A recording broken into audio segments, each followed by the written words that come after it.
नमस्कार, मैं दुष्टुर Upadhyay. Middle east में जिस तरह से हर रोज जंग भीषण होती जा रही है, उसका खामियाजा पूरी दुनिया भुगत रही है, क्योंकि जिस रास्ते से तेल और गैस की सप्लाई होती है वो हॉर्मुज ईरान और अमेरिका की नाकेबंदी की वजह से बंद है, जिसकी वजह से ऊर्जा का संकट खड़ा हो गया है।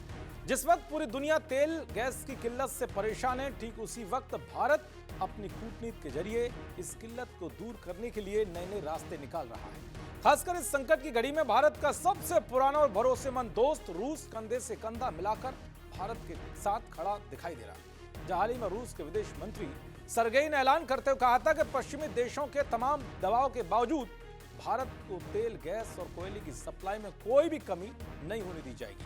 लेकिन उनके इस बयान के कुछ ही घंटे बाद अमेरिका की रूसी तेल खरीद पर दी गई छूट की अवधि समाप्त हो गई। भारत इसी छूट के तहत रूस से बड़ी मात्रा में सस्ता कच्चा तेल खरीद रहा था, जिसके बाद कहा जाने लगा कि अगर ये छूट बंद हो जाती है तो भारतीय तेल कंपनियों को महंगा तेल खरीदना पड़ेगा, जिसका असर सीधे पेट्रोल डीजल की कीमतों पर पड़ेगा। लेकिन इसी बीच मोदी सरकार की ओर से ऐसा बड़ा ऐलान किया गया कि जिसने सारे देशवासियों को खुश कर दिया। दरअसल भारत सरकार ने साफ कर दिया है कि प्रतिबंध हटाए जाएं या लगाए जाएं, रूस से कच्चे तेल की खरीद जारी रहेगी। पेट्रोलियम और प्राकृतिक गैस मंत्रालय में संयुक्त सचिव सुजाता शर्मा ने एक प्रेस कॉन्फ्रेंस में डंके की चोट पर कहा है कि अमेरिकी प्रतिबंध से मिली छूट आगे जारी रहती है या नहीं, इससे रूस से तेल खरीदने के हमारे फैसले पर कोई असर नहीं होगा। भारत अपने देश की ऊर्जा जरूरत के हिसाब से तेल खरीदता है। भारत का फैसला पूरी तरह व्यावसायिक जरूरतों पर आधारित है और तेल खरीद पर किसी बाहरी दबाव का असर नहीं पड़ेगा। यानी कि साफ है कि भारत ऊर्जा सुरक्षा के मामले में स्वतंत्र नीति अपनाने के मूड में, जो कि ट्रंप को एक चुनौती भी है कि भारत किसी के दबाव में काम नहीं करता, बल्कि उसे जहां से फायदा होगा वहां से कुछ भी खरीद करता रहेगा। दरअसल 2022 में यूक्रेन युद्ध की शुरुआत के बाद रूस से भारत की तेल आयात में जबरदस्त बढ़ोतरी देखने को मिली।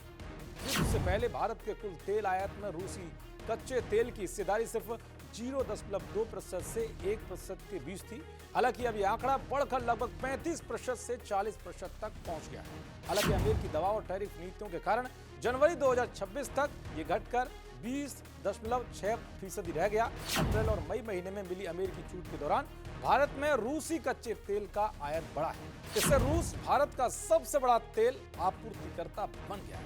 फिलहाल भारत रूस से औसतन प्रतिदिन 1.8 से 1.9 मिलियन बैरल कच्चे तेल का आयात कर रहा है। इस भारी बढ़ोतरी के पीछे की वजह यह है कि दूसरे वैश्विक आपूर्तिकर्ताओं की तेल की तुलना में रूसी कच्चा तेल रियायती दरों पर मिलता है। अब भारत सरकार ने डंकी की चोट पर रूस से तेल खरीदने का ऐलान करके संकेत दे दिया है कि भारत अपनी नीति के हिसाब से ही सारे फैसले लेगा, न कि किसी के दबाव में आकर। अब देखना यह होगा कि भारत के इस फैसले के बाद तेल के दामों में क्या असर देखने को मिलता है। देखते रहिए जी न्यूज़। नमस्कार।